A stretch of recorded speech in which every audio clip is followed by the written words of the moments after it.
Tiger ഹില്ലിനെ നമ്മൾ ഏകദേശം ഇത്രയും നാൾ, അതായത് ഏകദേശം 1.5 മാസം നമ്മൾ കണ്ടിന്യൂസ് അതിനെ എൻവലപ്പ് ചെയ്ത് വെച്ചിട്ടുണ്ട്, ഡീഗ്രേഡ് ചെയ്തിട്ടുണ്ട്. പക്ഷേ ഇതിനെ പിടിച്ചെടുക്കണമല്ലോ.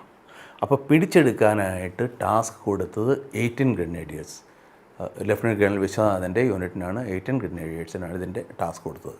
അപ്പോൾ 18 ഗ്രനേഡിയേഴ്സിൻ്റെ അതുവരെയുള്ള പെർഫോമൻസ് അത്ര നല്ലതായിരുന്നില്ല.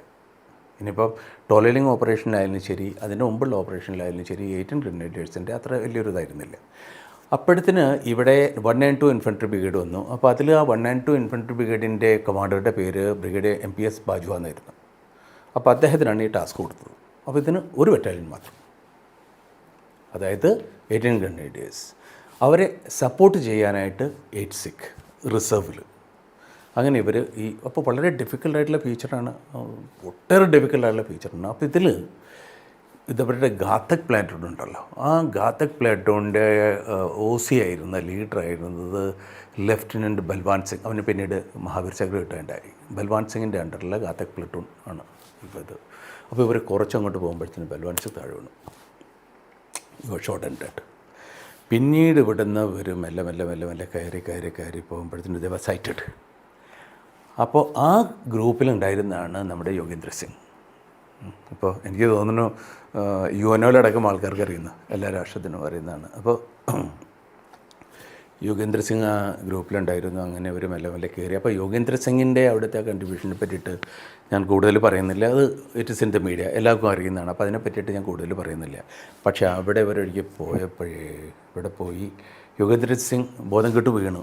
ആ സ്റ്റേജ് ആയപ്പോഴത്തേന് ഇവർ വീണ്ടും കൗണ്ടർ അറ്റാക്ക് ചെയ്യണം ഇതിൻ്റെ മീത്. അപ്പോൾ കൗണ്ടർ അറ്റാക്ക് ചെയ്യുമ്പോൾ പിന്നെ അവർക്ക് യാതൊരു രക്ഷയില്ല. പാകിസ്ഥാനികൾ കൗണ്ടർ അറ്റാക്ക് ചെയ്തു.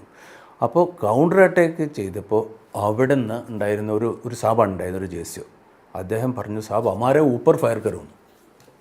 അപ്പോൾ അതിന് നമ്മൾ DFSOS എന്നാണ് പറയുക, ആർട്ടിലറിയിൽ ഡിഫൻസീവ് ഫയർ സേഫ് ആർ സോൾ എന്നാണ് പറയുക. അപ്പോൾ ശത്രുക്കൾ മീതെ നിൽക്കണു, നമ്മൾ താഴേക്ക് എടുക്കണം. അപ്പോൾ അവിടെ ബോംബ് വന്ന് വീണുണ്ടെന്നുണ്ടെന്നുണ്ടെങ്കിൽ ശത്രുക്കൾക്കാണല്ലോ ഇത് കൊള്ളുക. അപ്പോൾ ഇന്നേവരെ ആരും അങ്ങനെ ഒരു DFSOS ടാസ്ക് എൻഗേജ് ചെയ്തിട്ടില്ല. അപ്പോൾ ആർട്ടിലറി കമാൻഡർ ഇങ്ങനെ സംശയിച്ച് നിൽക്കുമ്പോൾ ഇവൻ, അതായത് യോഗേന്ദ്ര സിംഗ്, ഇതൊരിക്കലും പറഞ്ഞിട്ടില്ല. അപ്പോൾ യോഗേന്ദ്ര സിംഗ് പറഞ്ഞു, സാബ് വൈസെ ബി ഹം ലോഗ് മർ രഹ ഹൈ, ഞങ്ങൾ ഏതായാലും ചെന്നുകൊണ്ടിരിക്കുകയാണ്. അപ്പോൾ പിന്നെ ഇനിയിപ്പോൾ ബോംബ് വന്ന് വീണാലെന്താവുക, കാരണം കുറേ ആൾക്കാർ കൊല്ലപ്പെട്ടിട്ടുണ്ട്.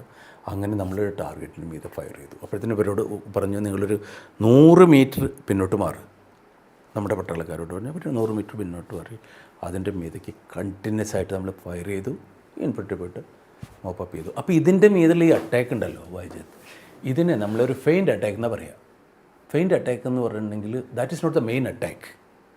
അപ്പോൾ ഫെയിൻഡ് അറ്റാക്ക് എന്ന് പറയുമ്പോൾ നമ്മൾ വേറെ ഏതെങ്കിലും ഒരു ടാർഗറ്റിൻ്റെ മീതെ മെയിൻ അറ്റാക്ക് ചെയ്യുമ്പോൾ ഇവരുടെ ശ്രദ്ധയെ അകറ്റാൻ വേണ്ടി നമ്മൾ ചെയ്യുന്ന ഒരു അറ്റാക്കാണ് ഫെയിൻഡ് അറ്റാക്ക്. അപ്പോൾ ഒരു ഫെയിൻഡ് അറ്റാക്ക് എന്നുള്ള രൂപത്തിലാണ് നമ്മൾ ടൈഗർ ഹില്ലിനെ അറ്റാക്ക് ചെയ്തത്. അപ്പോൾ നമ്മളുടെ ഉദ്ദേശം എക്സാക്ട്ലി ആ ഹയർ ലെവലിൽ എന്താണെന്ന് എനിക്കറിയില്ല.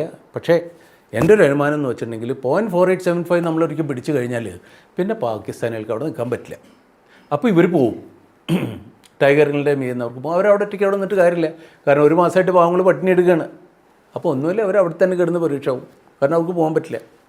അല്ലാന്നുണ്ടെന്നുണ്ടെങ്കിൽ അവർ ഏതെങ്കിലും മാർഗം നോക്കിയിട്ട് ആ ഗ്ലേഷ്യറിൻ്റെ ഉള്ളിൽ കൂടെ ചാടിയിട്ടോ പോയിട്ടോ അവരോട് പുറത്തോട്ട് പോകും. അപ്പോൾ ഇതിൻ്റെ മീതെയും നമ്മൾ ഏകദേശം 104ഓളം 104 102 ഗൺസ് ഇതിൻ്റെ മീതെ എന്ത് ചെയ്തിരുന്നു,